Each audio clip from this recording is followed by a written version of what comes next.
Welcome everyone to What Does the Torah Say About Modern Economics with Rabbi Jonathan Ziring. We have had the pleasure of learning with him for the past 4 sessions. This is the 5th of 6 sessions. And if you're joining us on Facebook, welcome. Please, the sources will be posted in chat shortly, and we'll be happy to answer any questions you get in chat. And with that, it's always a pleasure to learn with Rabbi Ziring. Okay, great. Thank you. Good to see everyone. Okay, so last week we dealt with the issue of pricing. The local question we dealt with was with the understanding that halacha, that the Torah forbids overcharging, with all the details that we saw, were less than a sixth. Maybe it's forbidden, maybe it's permitted, but at any rate, it doesn't affect the validity of the sale. More than a sixth, it's forbidden, and it undermines the sale entirely. At exactly 1/6, the sale stands, but the overcharged amount or the underpaid amount has to be refunded or paid, as the case may be. And the Torah clearly assumes the existence of prices. So the local question we wanted to deal with was, does that make any sense nowadays? Is there such a thing as prices in a world where people don't necessarily buy locally?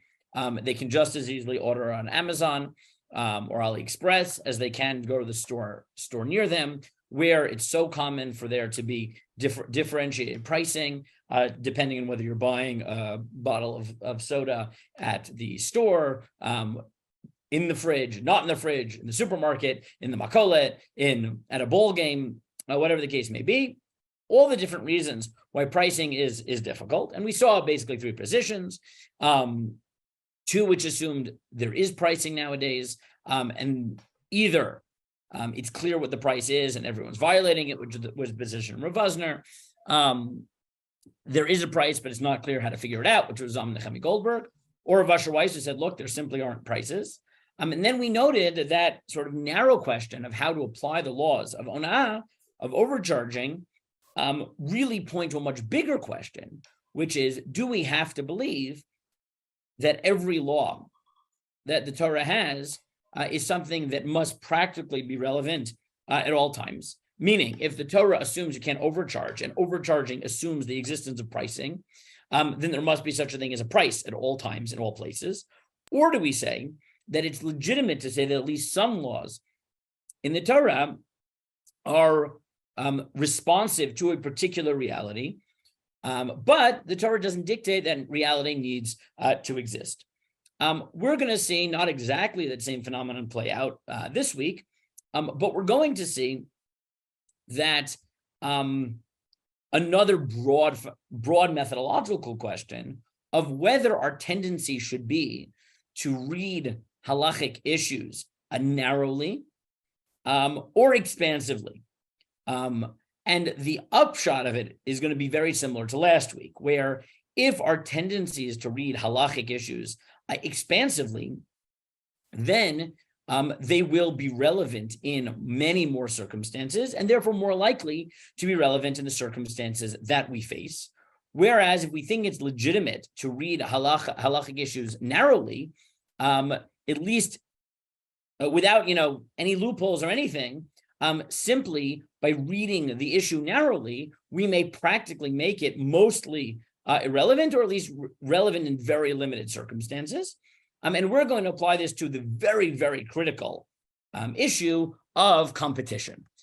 Because if there's any issue that really defines the difference between different visions of the economy, it is to what extent we encourage competition, and at the extremes, unfettered competition, laissez-faire capitalism, as you will, and in the extreme. And to what extent do we believe that there are other values guiding the system? We care not just about consumers, but we care about the well-being, let's say, of producers. And therefore, we would endorse a more controlled economy, where maybe prices won't be as cheap as they can be, where maybe there isn't as much freedom to the producers, there isn't as maybe not as much freedom to the consumers either. But society is trying to take care through laws, things like, I don't know, tariffs and the like, to protect the producers, the people who are selling, the people who are making money. Right, those questions are very, very heated and really point to different visions of the ideal economy. And I want to do is briefly, because it's a huge topic, but briefly analyze the halachic issue of competition and the limits therein, and see again whether we want to read it narrowly, which would open the door for the modern economy looking very different than the one that halacha proposes, or our tendency is to read it expansively, in which case the restrictions that we find in halacha will be directly relevant to our situation. So that is the large and small question that we want to ask. And with that, I will pull up the source sheets. Okay, so what evidence do we have that halacha doesn't just say, well, competition is good, completely unrestricted? Because that halacha definitely does not say. There are some protections built into the system that protect sellers. And you can think about it, as we'll see, this will be very relevant, protecting, let's say, small stores from competition, where even the slightest bit of competition might put them out of business. Think mom and pop shops and things like that. What evidence do we have that halacha does limit competition to protect producers, to protect sellers, even though it may be at the expense of consumers, and doesn't simply endorse a completely free market? So the issue colloquially is often known as the laws of hasagat gvul. Now, what is hasagat gvul? So in the Torah, number one, the formal prohibition of hasagat gvul, which literally means to infringe on someone's boundary or border, literally refers to a case in which two people live next door to each other in Israel, and they have a property marker that divides their properties. And in the middle of the night, Reuven wakes up and says, I can steal a meter of land from Shimon. I just have to take these property markers and move them a meter over. No one will be the wiser. That is a biblical prohibition called hasagat gvul, which we see in 1, lo tasig gvul re'acha, asher gavlu rishonim benachlatcha, asher tinchal ba'aretz, asher Adonai lecha noten lecha lirishta. Don't move your neighbor's border marker, which the original ones have set, meaning the original people who inherited the land, in your inheritance, which you shall inherit in the land that the Lord your God has given you to possess. Now, hasagat gvul is a very limited principle, and nevertheless, colloquially, it has come to be identified with the prohibition against certain competitive practices. And you see that, for example, in number 2, where the Marshal, Rosh Luria, quotes from the Rokeach, or Lezer of Worms, a Balatosvot / German pietist, who writes, Katava Rokeach, Kol HaMikapeach Mechiato Shel Chaveiro, Hu Bichlal Arur. Anyone who sabotages his fellow's livelihood is within the curse of Arur Masig Gvul Re'ehu. Cursed is one who infringes on his, who moves his fellow's border. Virabim tamahu al davar zeh. Halo alav de lo tasig gvul ayri begozel tchumo uveretz Israel. He said, I don't understand. Why would you say that competing against your friend, threatening his livelihood, is hasagat gvul? Hasagat gvul refers only to stealing land by moving border markers in Israel, and that's it. He says that's true. Nevertheless, he must have had a tradition from his teachers. It must be that the prohibition of overstepping the border, overstepping your bounds, also includes overstepping one's bounds in business. Now that's a linguistic point, because usually when people talk about limitations on competition, I remember there was a dispute when I was in YU, right? That there's like a makolet-y thing across the street from YU that's been there for years. Classic little whatever kosher store with higher prices, but all the basics that you need if you need last minute things and need last minute kosher products. And then like 3 stores down, there opened another little one, which I think was actually called the makolet or something.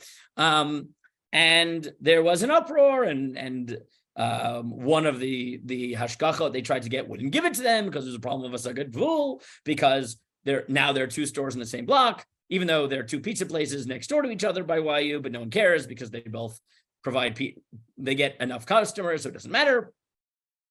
And the prohibition they'll throw around is hasagad gvul. Now, in classic halach literature, it's probably not actually called that. The real prohibition we're talking about, as you see in number 3, is lo asal ra'ah. The Gemara in 2 places derives from the verse, he did not do evil to his friend, that it means shelo yarad l'umanut chavero, that he did not enter, or he did not descend into his friend's livelihood. And the real name for this prohibition is probably that, yored l'umanut chavero, that you are not allowed to descend into your friend's livelihood.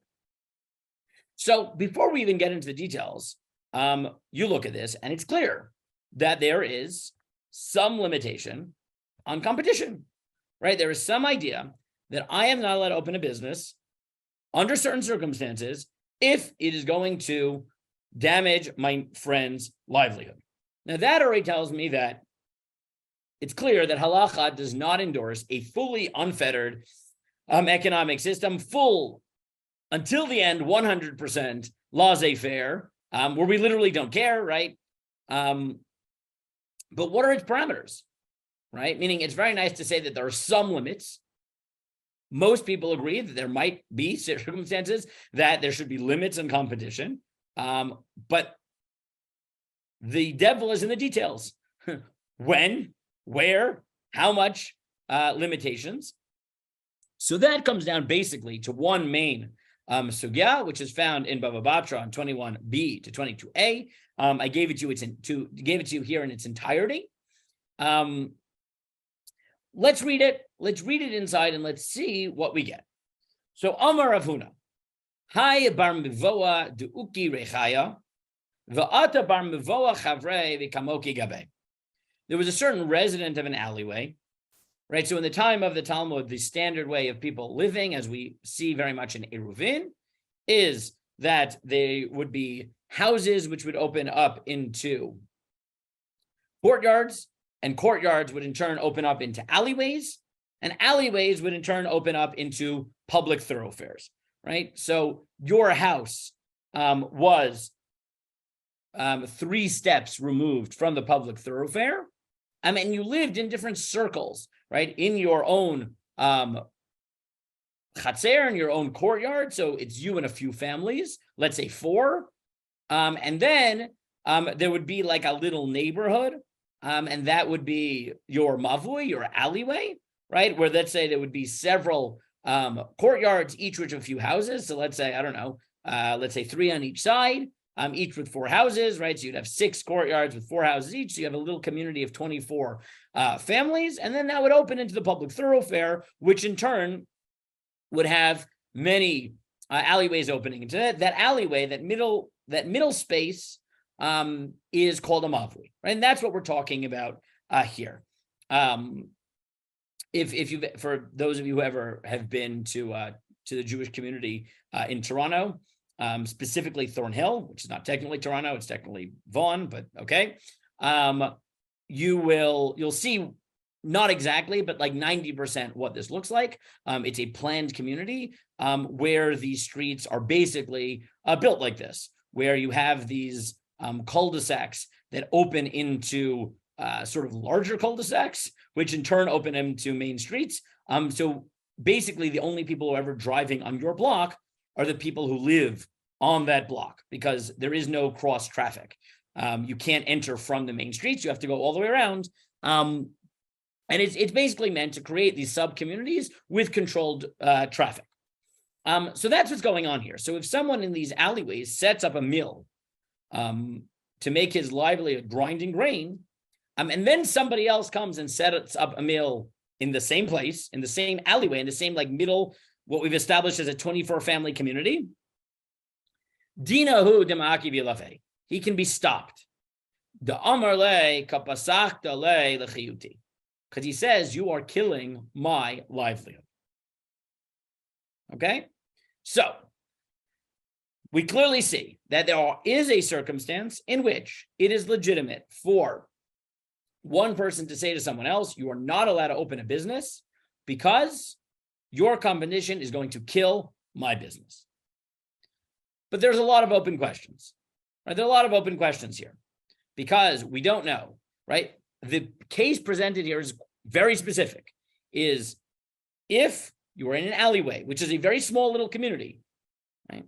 Someone else can't open that business in your mavui, in your alleyway. But at this point in the Gemara, we don't know whether can he open it in the next alleyway over, which could be a 2-minute walk, right? We don't know yet whether the person who is opening it is an outsider or an insider, right? Is he also one of the 24 families that lives in this alleyway, right? Or is he someone who is from another alleyway or maybe another city and is commuting to your alleyway? We don't know yet. We just know that there is a case in which he's allowed to do this. And we're going to see later on, Rav Rusher Weiss is going to say that there's something else that we don't know, that this entire Gemara is silent about. That's going to be very important, but I'm not going to tell you what that is quite yet. So the Gemara says, Lema Messiah Le.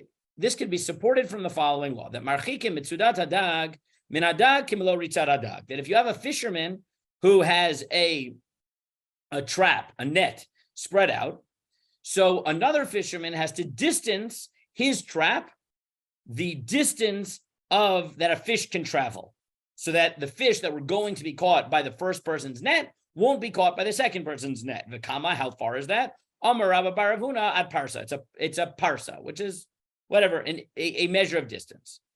So doesn't that show that you're not allowed to open up a business, essentially, that will drive someone else out of business, right? I can't open my fishing net, which is going to take your fish away. The Gemara says, no, that's not a proof. Shiny dagim diahave siara, right? That's different because it's not just that I'm competing with you.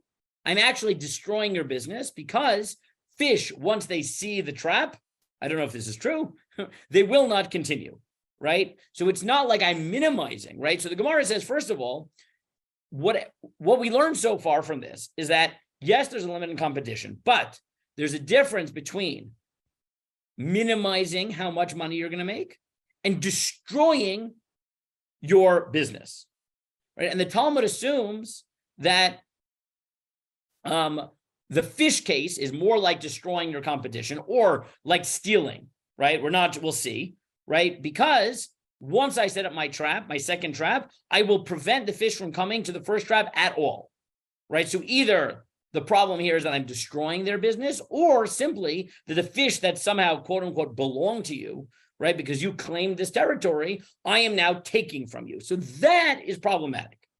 But that doesn't prove that when two pizza places open in the same alleyway, that where I'm only minimizing how much money you make, I'm not taking it away, right? Because maybe people will come to me because, right? So like in YU, there were two pizza places next to each other, but one of them was cheaper and one of them was known to be better. Also, there are a decent number of people around YU who are very specific to only have flour, which is yashan, right? Which is definitely yashan, which is definitely winter wheat, not winter wheat, which is spring, which is wheat that was grown from before Pesach, or took root before Pesach, before the Omer, and one of them had this stringency and one of them did not, right? So there were certain differences, which meant that they both got business. We don't yet know what the law would be. So the Gemara says, okay, so Amar le Ravina le Rava. Lema Ravuna da Amar Krab Yehuda. Maybe Rava Rav Huna, who barred the two businesses from opening in the same alleyway, is supported from Rabbi Yehuda's position. Because the Mishnah says, Rabbi Yehuda Omer lo yichalek chen v'ni klayot ve'egozin latino goat. Rabbi Yehuda says that you're not a store owner is not allowed to give out candy essentially to kids. Why? Because if you give out candy to the kids, well, their parents are going to follow, and then you're going to take business away from the stores that are not giving out candy to kids. And apparently this wasn't creepy then. Okay. The Chachamim matirin. The Chachamim say, no, it's fine. It's fine. So you see that Rabbi Yehuda limits advertising or freebies, right? Because it'll hurt other people's business. And the Chachamim don't. So do these line up? The Gemara says, no. Afilu teina or Rabbanan. The Rabbanan say, no. There's a difference between opening up two pizza places and the way you advertise. He says, listen, ad kan lo pligi Rabbanan le Rabbi Yehuda hatam el damar le anaka mefilga amagoze ad palog shivaoske. He said, listen, advertising, freebies. So you gave away, I will use modern examples, right? You gave away candy, I'm going to give away cake, right? Or you gave away, right, ice cream, and I'm going to give away popsicles, right? You want to advertise? That's not called unfair competition. You want to be stingy, you don't want to give out freebies, right? Well, then people are going to go to Costco where they do give out freebies because they like getting freebies, right? Deal with it. That's not unfair competition. You, right, the person who isn't currently giving out freebies and giving out coupons and whatever, well, then get better at advertising. But maybe the rabbis will agree that if I actually open a second business that competes with you, maybe that is unfair competition that is going to be forbidden. Because he's allowed to say, you are destroying my business. So the Gemara says, Meitvei. We have a different source that says, no, I'm allowed to open a store next to my friend's store, or a bathhouse next to my friend's bathhouse. And I can't protest. Because I could just say to him, you do you in your house, and I'm in mine, right? I'll sell pizza here, you sell pizza there. Nothing you can do about it. So Gemara says, you're right. Tanaihi. The question of whether I can stop someone from opening a business next to mine is a Tanaitic dispute. Titania, because the Braita tells you, Kofin b'nei mivaot zeh et zeh, shelo le'eshiv b'nein lo chayat v'lo borsiki v'lo melamed tinokot. The people who live in this alleyway are allowed to prevent people from bringing in tailors or tanners or teachers, right, of young children. V'lo echad mibnei baalei umaniyot l'zachno eno kofeu. Rabbi Shimon ben Gamliel omer l'shcheino eno kofeu. Rabbi Shimon ben Gamliel omer af l'shcheino kofeu. But the Talmud then brings a dispute between Rabbi Shimon ben Gamliel and the anonymous voice in the Braita. And the anonymous voice in the Braita says, listen, this law only applies to outsiders. I can stop an outsider from coming into my business, into my area, and opening up a business. But an insider, right, one of the other 24 families that live in this little alleyway, I can't stop him. Shimon ben Gamliel says I can stop him. So now here, you see two different models, right? Rav Shimon ben Gamliel seems to actually believe that there is a fundamental limit on competition, right? Because even though I have equal rights to my friend, we both live in this alleyway, this is both our turf, both of us have equal rights to open a pizza place, I'm allowed to stop him once I have a pizza place, because I'm allowed to protect my business and he can't threaten my business.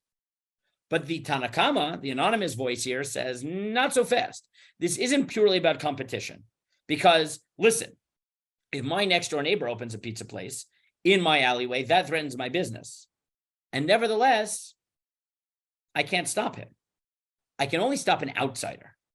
So according to the Tanakama, the issue here is less that I automatically have rights to protect my business from competition and more about turf, right? The idea that, listen, when I moved into this community, so I have enhanced rights within this community than an outsider.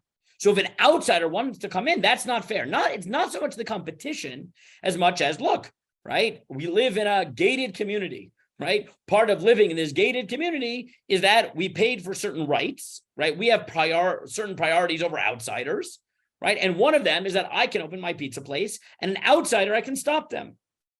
But that's not quite competition as much as, real estate rights or, the expectations of a community, right? It's not exactly purely limits and competition. It is, but because of the responsibilities of community members to those who already live in the community. And now the Talmud expands this.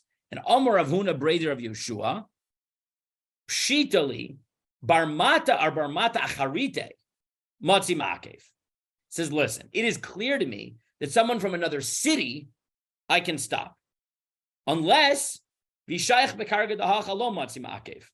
unless he pays local taxes, right? So this is a very interesting position.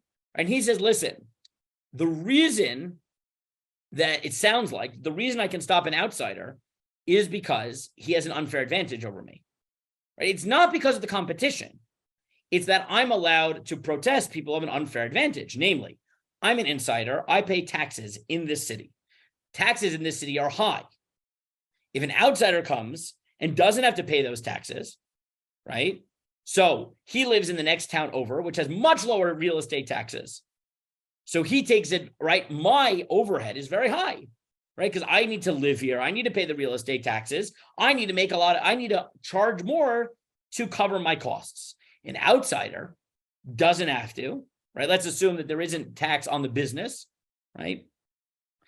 Maybe it's not a pizza place, it's a lemonade stand outside and they don't charge, space for carts, whatever.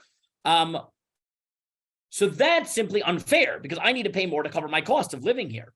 But if the tax system is such that he pays a head tax, then anyone who opens a business here, whether he's an insider or outsider, pays taxes. So then we're on equal footing and I can't stop him, right? So Rav Huna Brady of Jew is a much, I don't know whether to say limited or expanded. He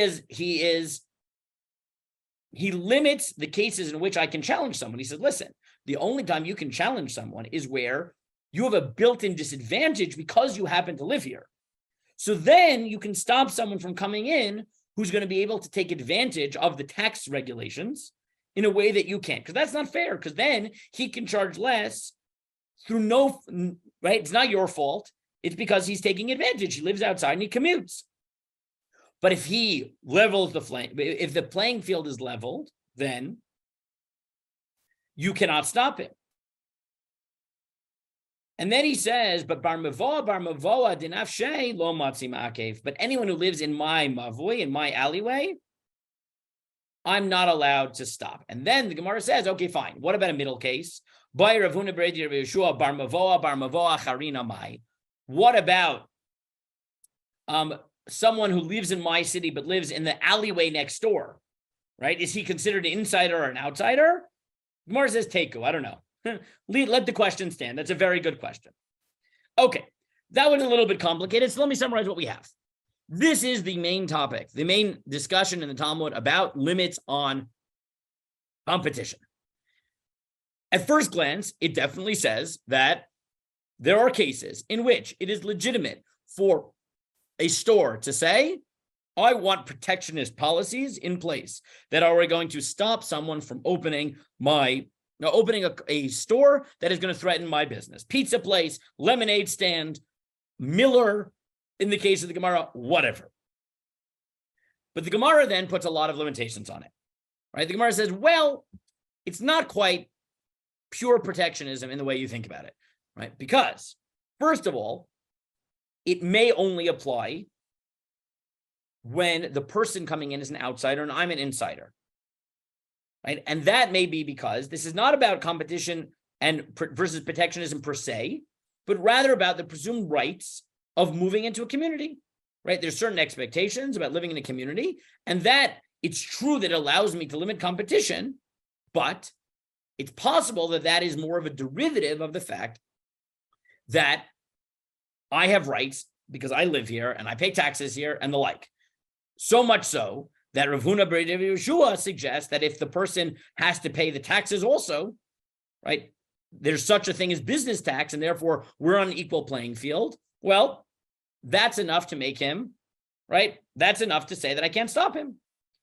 Furthermore, there's a dispute about whether I have any rights to stop someone who also lives within my alleyway, because maybe if it's not purely about my rights to protect my business, but it's about my rights to express the, let's say, implied rights in my real estate rights, right? The implied rights in my real estate ownership, then maybe someone who has equal rights, I can't stop. Whereas there is the position of Rav Shimon ben Gamliel says, no, this really is about protection, right? I really am allowed to stop competition because it's drawing me out of business. And therefore, even someone who lives in the alleyway and has equal rights to open a pizza store, I'm still allowed to stop him. And then the Gemara attempts to compare limits on competition to limits on advertising, right? And coupons or whatever you think the equivalent is, right? Of giving out freebies.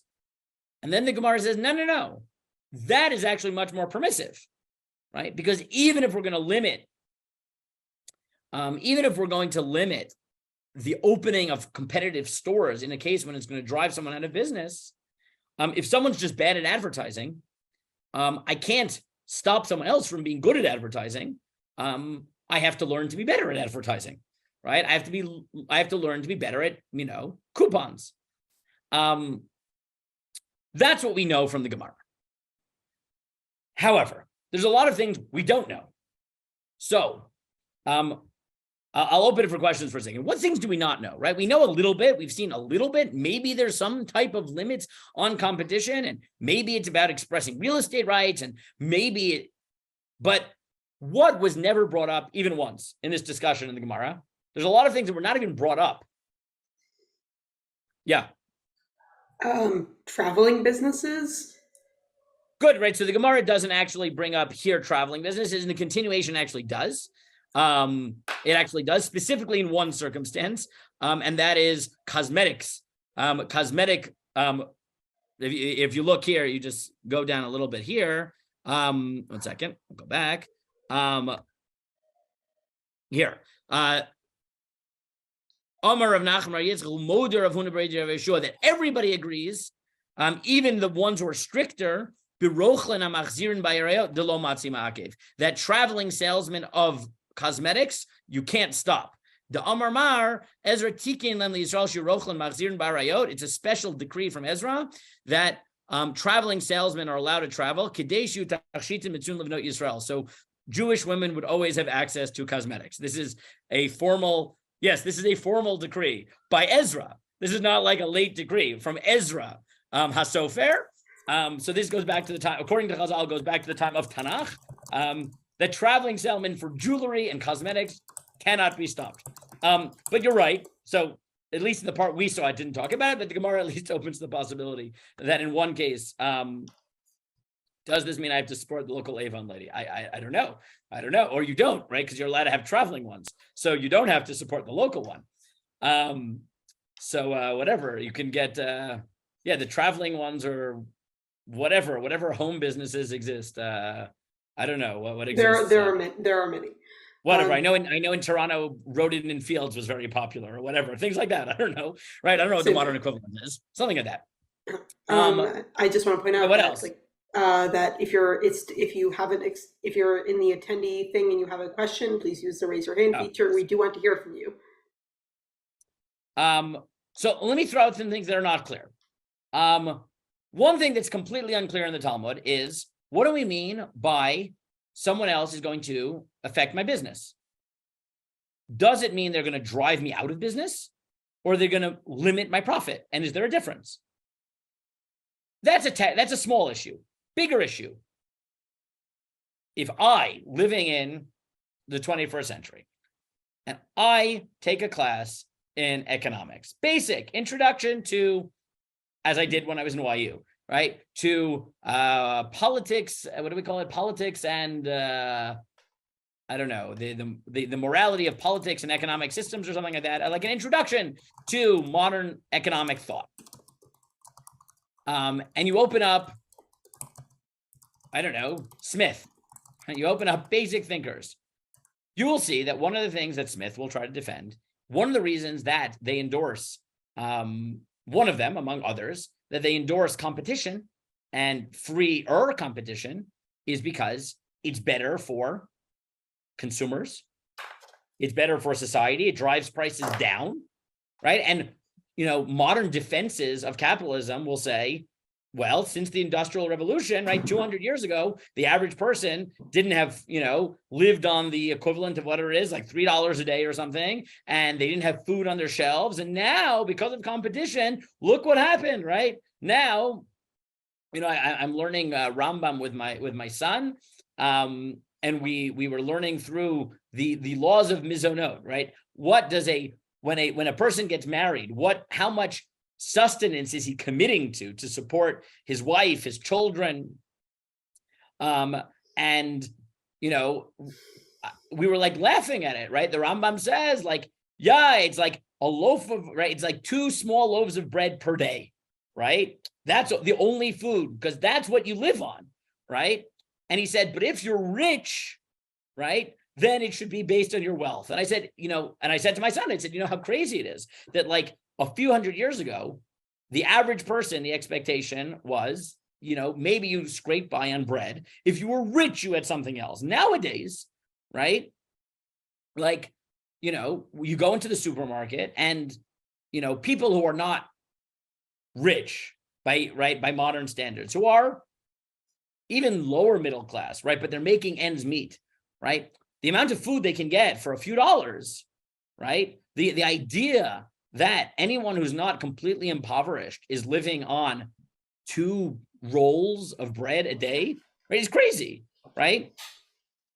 But there's so much emphasis in modern, in the literature that supports the Industrial Revolution and the free markets that emerged afterwards. So much of it is about the consumer, the fact that things have gotten better, that food is cheaper, that things are better quality, that we have better lives, we have cheaper clothes, we have, I don't know, easily accessed indoor plumbing, right? Things like that, right? The Gemara doesn't even bring up the consumer. Does the consumer matter here, right? Is the only people that matter in the economy the different stores? Yes. Yes. Noah says that gluten-free bread might only be half a loaf per day. Yes, that's true. That's true. Unless you buy it at Osharad, and then it's cheap. So whatever. So what about the consumer? Do we care about the consumer? Does he matter in this? Right? Do we not even recognize? So those discussions we'll see in just a second were discussed by the classic halachic authorities. Right, so if you look, number 5, the Ramah, Ramosha Isserlis, the most important Ashkenazi halachic authority, writes,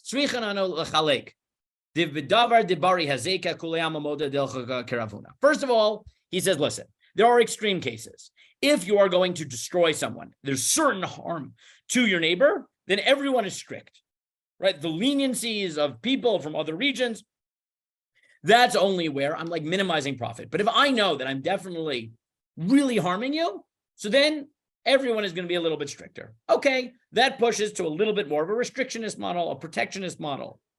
The Pitchei Tshuva says similarly, when the second one is not just coming to limit your profit, but to destroy your business, then everyone agrees that you can prevent, right? So you see that at least in the cases where you're going to drive someone out of business, the poskim are stricter. Okay. What about but all of this is assuming that the only people we care about are the store owners. What about the argument that we care about consumers, that we care about competition, because competition improves quality, it lowers prices? Do we care? The answer is probably. The Ramah writes, Yesh omrim, avalim noten lioter bezol. This entire discussion is when the 2 store owners are offering the same thing for the same price. But if the second one comes in and says, I can offer it for less, oshi yoter tova, or I can offer you better quality, and then the consumers benefit, you can't stop them. No, that's it. Now, in one line, the Ramah tells you, right, that a simple read of this Gemara would give you a warped view of the halacha. Because the second the Ramah says this, you realize that what the Gemara is saying is, look, we have a certain amount of protectionism in limited circumstances, if and only if it makes no difference to the consumer. It doesn't improve the lives of society, of the people in society, because the two store owners are going to sell the same products at the same price of the same quality. Then and only then do we care about protecting the store owner. But if the second store owner comes in and says, but I can help society because I can lower prices and I can raise the quality, we say, okay, well then I guess our opposition is done, right? Do whatever you want, right? Now, a simple line like that totally shakes up the entire discussion. Because now it says, well, yes, halacha believes in a certain amount of protecting store owners, but that's only if it doesn't affect society and it doesn't affect consumers and it doesn't affect, if it does, well, then we're quite happy to have competition. Or as the Gemara says later on, the Gemara recognizing the benefit, at least in certain circumstances, of competition, specifically in the context of Torah teachers. The Gemara says, Amarava, number 8, Hai Mikri Yunuka Digaris, these teachers of children, if they teach, V'ika Achrina Digaris Tfeimine, and there are people who teach better, Lo Misalkinan Mine, Dilmaati Le'eshrule. So he says, we don't remove them because it'll make people lose morale and they won't teach well. Rav Dimi min Arda Amar, but Rav Dimi says no, and this is how we rule halacha. Kol shekin dedaris tvei. If there are two teachers and a new person comes in and he's better, hire the new guy, because the fact that people know that their livelihood is in danger if they don't, right? If they aren't good at their job, they'll learn to be better. Kinat sofrim tarbeh chochma, because the jealousy of scholars increases wisdom. Right? So the Gemara recognizes the power of competition to improve the lives of the people, of the consumers, of the people in society. And according to the Ramah, that's enough, right, to override our concerns about protecting the stores. Now, I don't want to get into this too much. I will also point out that another huge limitation is that the entire discussion around protectionism here is built around an assumption of turf. Right? That I have rights to this area and you don't, or less rights. As we saw last week with prices in an international economy, it's very unclear that you could ever implement these laws because, well, what would it mean? Right? Most people are commuting to their job, right? We don't live in the same setup as they did in the time of the Gemara, right? Where there's these sub-communities that are very well defined.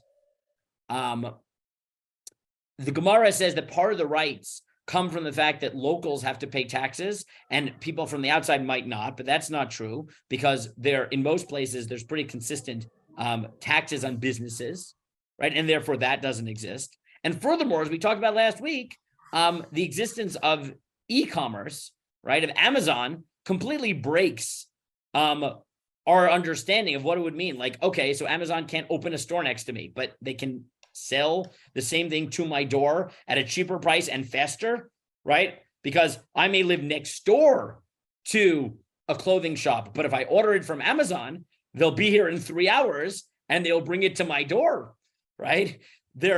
Somehow they will do that, right? So when our sugya is built on turf, it's very unclear that in a modern economy, this matters. Rav Asher Weiss, as he did last week, goes farther. And Rav Asher Weiss says, yeah, that's all very nice. That's all very nice. But you're missing the biggest issue in this topic. And that is that in the modern economy, most people are not driven out of business because someone is doing the same thing that they are in their proximity. People are driven out of business because someone comes up with a new technology, right? Or a completely new way of distributing the products that is fundamentally more attractive, right? It's not that I open up a pizza shop next to yours and maybe I have slightly different prices and maybe I have slightly different quality, right? That's what the classic halachic literature is talking about. But in the modern economy, what people are worried about is, if I invent a good enough AI, what percentage of jobs will cease to exist? Right? Not because they are competing, but because this job ceased to exist, right? People are worried about things like, when they invented cars, what did all the people who rode horses, right, and were carriage, right, horse and buggy drivers, what did they do? When we invented the computer, what happened to, right? What happened to, stenographers and secretaries who were hired because they could type 200 words a minute without mistakes on the typewriter, right? The biggest disruptions in our economy has nothing to do with someone opening up a pizza shop next to mine. It has to do with creating new technologies that are disruptive. And Rav Asher says, as he did last week, you've got to learn a lot more from the silence on halacha than what it says, right? So last week he'd said, well, halacha never says there have to be prices. It just says if there are prices, you've got to not overcharge. Well, now he says, halacha, when it talks about limits on competition, talks about limits on competition where competition means doing the same thing you're doing in the same place for the same price. And that's why the Ramah can come in and say, well, maybe if it's a different price or better quality, so he can do whatever he wants, which means that the original case in which the Gemara limited competition was a case where he wasn't even changing the price. He wasn't even changing this quality, right? All he was doing the same thing you were next door. So Rav Asher says, listen, I understand. You want to put limits on competition. You want to have some protectionism? Fine. We will possibly, and this is questionable, as we saw in the Talmud, right? It's a dispute, but possibly, if somebody from another city comes in next door to you and opens up a pizza place that sells pizza at the same price that you do, at the same quality, maybe in that circumstance, you can stop him. And the Ramah already said, but not if he makes better pizza or sells it for less, right? Meaning this law is quite limited. But now he says, you want to know what halacha says about the modern economy? Well, you don't understand the modern economy if you think this discussion is relevant to 90% of the cases that you're facing. And this is what he says. Omnam nireh.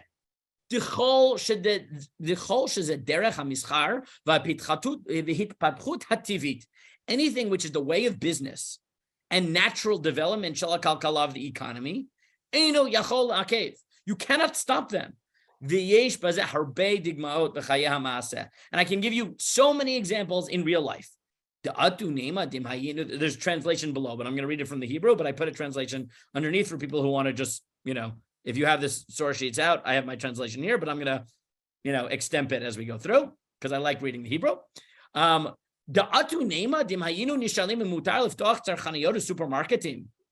is a word in Hebrew, supermarketing. Okay. If someone would ask me, am I allowed to open wholesalers or supermarkets? Do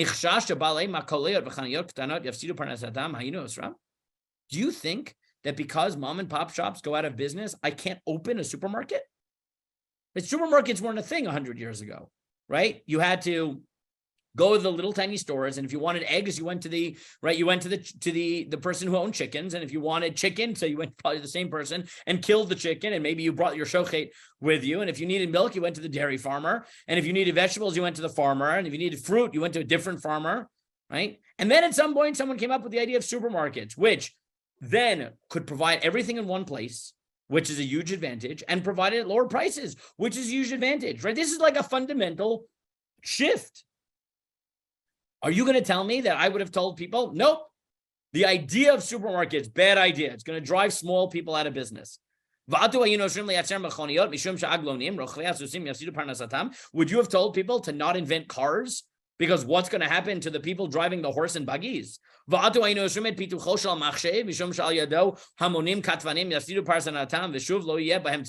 we shouldn't invent computers because all the stenographers and all the typewriter, people who can type on typewriters, they're all going to be out of a job.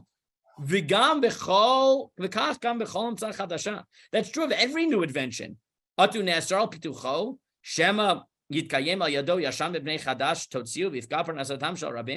Should we forbid the development of society because maybe by allowing the new to replace the old, so people will lose jobs? He says the silence in the sugya, the silence in the Talmud about new technologies tells you that whatever protectionism it is in halacha is, in his words, it's accidental. Right? When it's like happenstance, right? I happen to open another pizza store with the same price and the same quality next door. Fine. In that case, you can stop the person from opening it. But not fundamental changes to the very fabric of the economy, and manufacturing. The Afshar Ode. It could be that it's only forbidden to compete with my friend when I'm doing what he's doing. But when I invent something new, and what I invented is just so qualitatively better than what you're doing, so you go out of business, and anything like that, there is no prohibition. Like, you don't have to like find a leniency. No, that is just not what halacha is talking about. But furthermore, the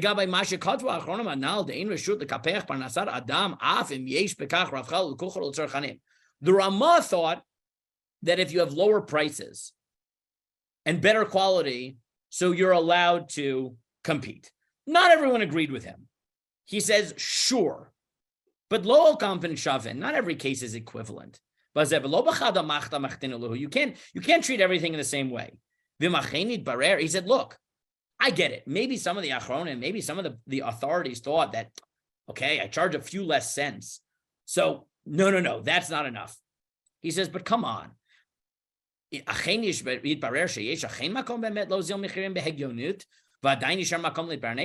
you come up with a better way to produce it and make lower prices and still make money, like not like a few dollars here, a few dollars there, like you fundamentally come up with a better type of manufacturing or a better way of distribution, so you can actually charge less money, right, legitimately, and still make profit. So everybody wins.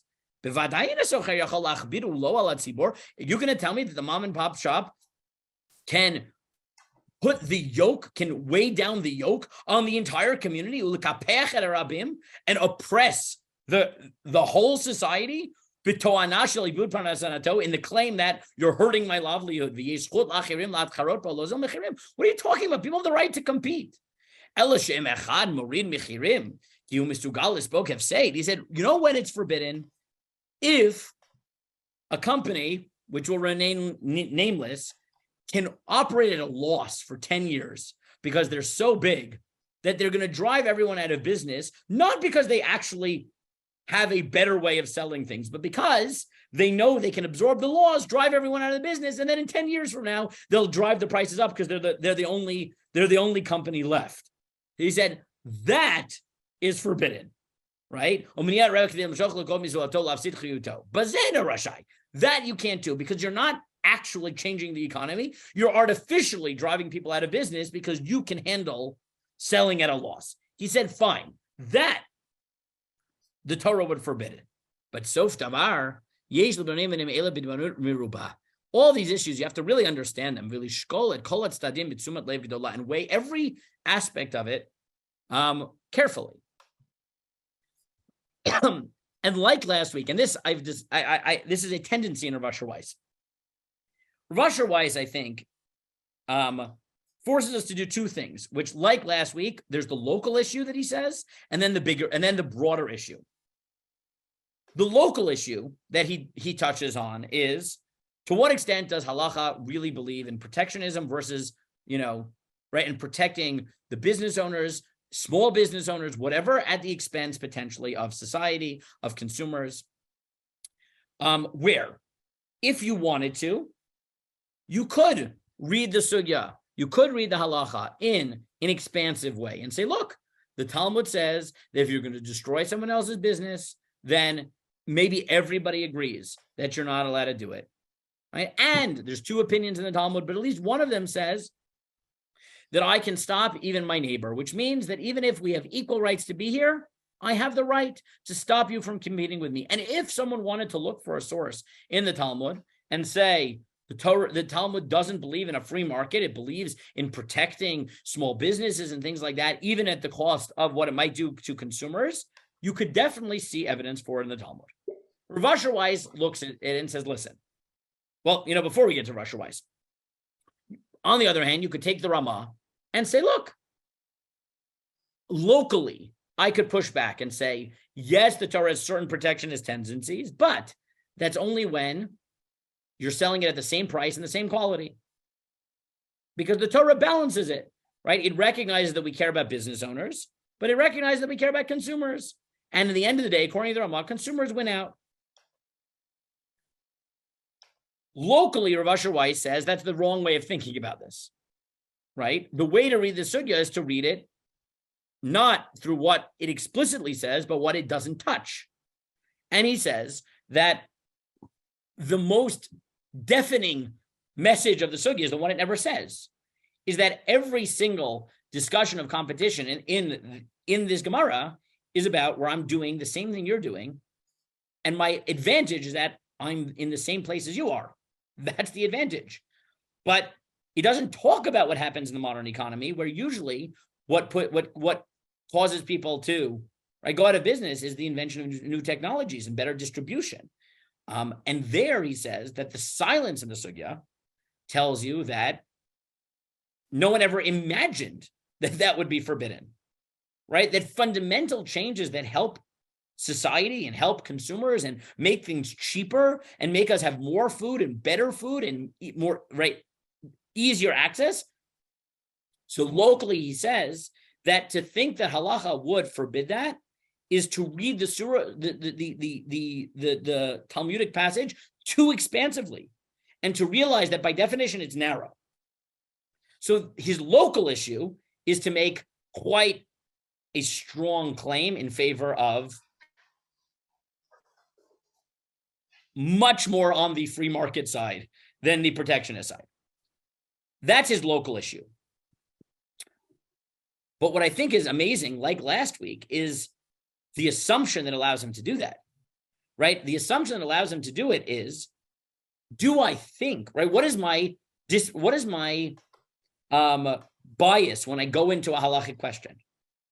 Is my bias to read a halachic issue expansively so that it specifically does speak to as many circumstances as possible, right? Or am I willing to read it in a limited fashion, which what's amazing to me about Rav Asher Weiss isn't just the fact that, he reads the sugya creatively in such a way that it ends up basically as a paean to free market, right? That's also very impressive. It's that he has no qualms about looking at a halachic issue and saying, why would you assume that you should read it expansively in a way that would say that we have explicit halachic language for every circumstance? Maybe you just have to be honest that sometimes the halacha is limited such that it just doesn't apply in most circumstances, right? So just like last week, he was comfortable saying the modern economy basically doesn't have prices. He's comfortable saying that in the modern economy, the types of competition we're talking about are just not covered by the Gemara, right? And again, I chose this sugya for two reasons. One, because obviously the question of competition and whether we endorse competition because it improves society and makes things better for consumers and makes things cheaper and better quality, or we are more protectionist because we want to protect the people who are working and the like, which is obviously people are fighting about all the times in terms of moms and pop shops versus big stores like Walmart or Amazon, right? These are questions people struggle with. So obviously, it's a very important question to ask. That's one reason we had to discuss this topic.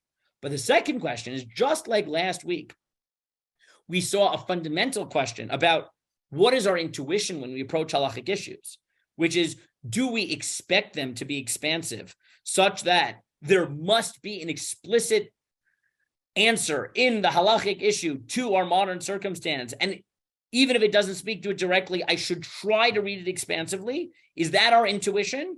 Or is our intuition that no, halacha spoke in its time to its circumstances, and if we were to face those circumstances, then obviously halacha would tell us what to do. But we're not scared to say that the reality that we face is so different that maybe halacha is somewhat silent, right? And that's a much more radical methodological question. But like I said, I think it's critical, especially in economic issues where, as we talked about with pricing last week, and now with competition this week, the reality on the ground is so different that you really have to, you have to have an intuition about which way you think halacha should be read, expansively or in a limited fashion, and whether you're comfortable saying that halacha doesn't necessarily explicitly address the most modern situations. Is that something you're comfortable with? But that's a very important question, especially in economic issues, because our economy is so fundamentally different than the way it was when most of the classic halachic literature was written. So I went 2 minutes over time, but I'll stop there. But again, that's why I think this issue, both the local one, but also the meta questions that it raises, are just so important when we think about not what we think about the economy, but how we think about the economy and how we think what halacha should or could say about the very different reality that we face. And that's something I just think we need to keep in mind. I will stop there because I'm over time, but I will stay for questions as usual. And unless there is opposition, I think next week we'll go back to the pricing issue, but specifically the question of price manipulation, which is, right, is it, what does Allah have to say about actually trying to affect the market so that prices go up and not just, right, how does it react to prices that already exist? Okay, I see something in the chat. Excellent. Thank you. Thank you, Andrew. Okay. And just to remind you, if you're in the attendee slot, just use the raise your hand function and I can unmute you. Actually, I have a question. In your model of saying that the thing that drives people out of business is new technology, where do you put things like big box stores like Walmart? Because I feel like that's an interesting. Right. So Rav Asher Weiss, so if we just go back, I'll pull it up again.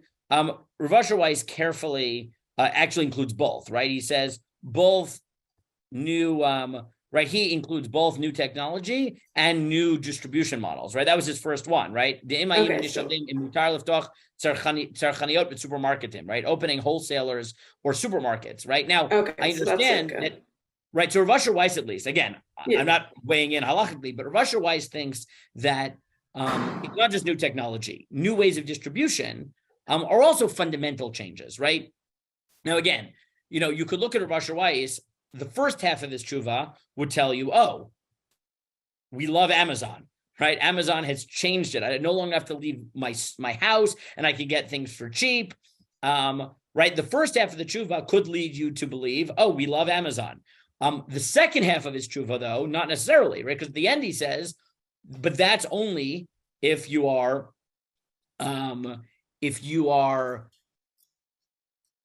selling things cheaper because you actually have a better model, not because you can absorb loss, right, and drive other people out of, right? Now, Amazon has this interesting thing where on the one hand, it definitely has fundamentally changed the way we shop in many ways for the better. But one of the things that Amazon does that it's often critiqued for is that it sells things at a loss because it can, and it's hoping that by the end, there will be no competition. And once it's driven away the competition, who knows what prices it will charge. So the amazing thing is you can look at Rav Asher Weiss here and on the one hand, see something that endorses Amazon's model simply because it changed the way we distribute and the way we shop, while on the other hand, it he understands that, right, there's a difference between, people who manage to sell at scale, and therefore charge less because they're selling to a lot of people, which is, let's say, the Walmart model, and selling at a loss to drive people out of business simply so that you can raise prices later, right? Those aren't the same. One is a real change in distribution, in the improvement of distribution and storage and things like that, and one is artificial. And he thinks at least that only real changes, not artificial ones, are legitimate. I have a question here from Ben. Microphone not working. As the notion you said that Allah was speaking to a certain time and situation. So we evaluate, is that not the approach reform used to rate most of your deaths? So this is the interesting question, right? Is that there's no doubt that in a position like Russia Weiss, and now simply by juxtaposing these two classes, we've seen that Russia Weiss does it twice. The idea that saying, look, halacha talks to certain circumstances, and not necessarily others, and therefore practically the laws are less relevant, right? Because they just don't speak to the reality. It's a very dangerous move, right? Because yes, in theory, if you expand it, you could do it to everything, right? And I don't know if I have a good, right, meaning maybe I have a good answer, but it's not a short answer, right? The answer is that monetary law is a bit more flexible, right? That's the first thing to note, right? That monetary law is more flexible in halacha in general, right? So to take an example, in monetary law, there is an assumption that most of the Torah's laws, not all of them, but most of them are defaults and not actually rules, right? So, for example, the laws of guardianship, right? If I agree to watch someone's object for free, so I have minimal responsibilities, right? I am only liable if I am negligent. But if it's stolen or it gets lost, if I'm not being paid to watch your object, so then, right, you have no claim against me. However, halacha recognizes that if I want to, I can say to you, listen, I'm willing to watch your laptop for free, but I'm going to take full responsibility. Whatever happens, if it gets stolen, I'll pay you for it. Now, I don't have to, but I'm allowed to, right? So it's already the case that in monetary law, much of monetary law already in the Torah is default. Now, it's not true of everything, right? We talked about interest a few weeks ago. In interest law, it's not true, right? You're not allowed to, you have no choice. Neither the lender or the borrower is allowed to say that we're going to lend with interest. You can't make an agreement like that. There are things that do not budge, but certain things do. Or another example, right? For the most part, let's say in America, most landlord-renter disputes will be judged by American law. And the reason is basically because Moshe Feinstein says that in the end of the day, what drives the responsibilities of the landlord and a landlord and a renter have every right to set whatever agreement they want between them. And if they're living in America and there's laws on the books, the implied agreement from a halachic perspective is whatever American law is, right? Meaning all the laws in halacha about renters and landlords are basically irrelevant because since you live in America, the assumption that when you rented a property was that it was going to be guided by the laws of the state. And therefore, that's the implied agreement. And therefore, halacha internally recognizes it, not because of dina de malchuta dina, not just because the law of the land is the law, but because it's the implied agreement between us. So monetary law is much more flexible, right? So to take this type of methodology outside the realm of monetary law, where there is an implied flexibility, is going to be much harder, right? So that's the first part of my answer. And the second part of the answer is, sometimes the answer is yes, and sometimes the answer is no, right? Meaning, just because sometimes the reality has changed fundamentally and therefore the halacha has changed, doesn't mean the halacha has always changed and the reality has actually changed, right? Meaning there are cases where you look at it and it's much more obvious, and there are cases where you look at it and it's much more speculative. And just because in theory there can be cases where reality has changed so much that halacha is not speaking to it, doesn't mean that every circumstance is like that just because you want it to be. And even within the flexibility that's inherent in monetary law, you need to judge each case rigorously. And just because, yes, in a particular circumstance, I say that this law was limited in its original application and the reality is so different, so it's going to be applied differently, doesn't mean that every law is like that, because every law is different and every reality is different. So yes, it's potentially dangerous, but in monetary law, it's less dangerous because the flexibility is sort of built in. And two, yes, it's dangerous, and that's why you have to be rigorous in your application, because it's not going to apply everywhere.